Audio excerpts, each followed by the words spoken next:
বাংলাদেশের ইতিহাসে বেশ কিছু বিদেশ সফর আছে, যেগুলো শুধু কূটনৈতিক সফর নয়, সেগুলো হয়ে ওঠে এক একটি রাজনৈতিক মোড় পরিবর্তনের গল্প।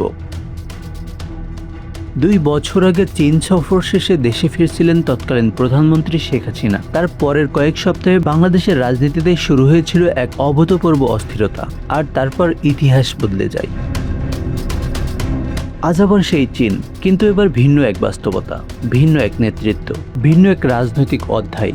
দায়িত্ব গ্রহণের পর প্রথম বিদেশ সফরে মালয়েশিয়া হয়ে চীন সফর করছেন বাংলাদেশের প্রধানমন্ত্রী তারেক রহমান। কিন্তু প্রশ্ন হলো, কেন তো গুরুত্ব পাচ্ছে এই সফর? বাংলাদেশের বৃহত্তম বাণিজ্য অংশীদারদের মধ্যে অন্যতম চীন। দেশের বড় বড় কাঠামো প্রকল্পে বেইজিংয়ের সম্পৃক্ততা। আর এবার শোনা যাচ্ছে বিনিয়োগ, শিল্প, প্রযুক্তি, জ্বালানি ও অবকাঠামো খাতে একাধিক নতুন সমঝোতা। কিন্তু এটি কি পুরো গল্প?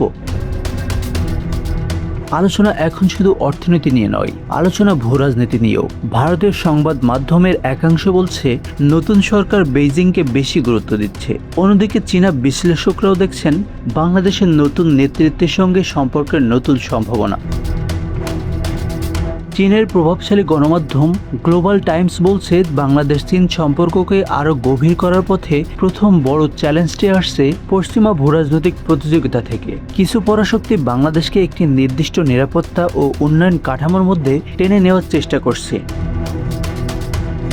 তাহলে কি এই সফর বাংলাদেশের জন্য নতুন বিনিয়োগের দোর খুলবে, নাকি এটি কেবল আরেকটি কূটনৈতিক সফর হিসেবেই ইতিহাসের স্থান পাবে? উত্তর এখনো অজানা। তবে একটি বিষয় নিশ্চিত, আজ বেইজিংয়ে যা ঘটছে তার প্রভাব আগামী দিনের বাংলাদেশের অর্থনীতি, কূটনীতি ও আঞ্চলিক অবস্থানের উপর পড়তেই পারে। আর তাই বাংলাদেশের নজর এখন শুধু চীনের দিকে নয়, নজর ভবিষ্যতের দিকেও।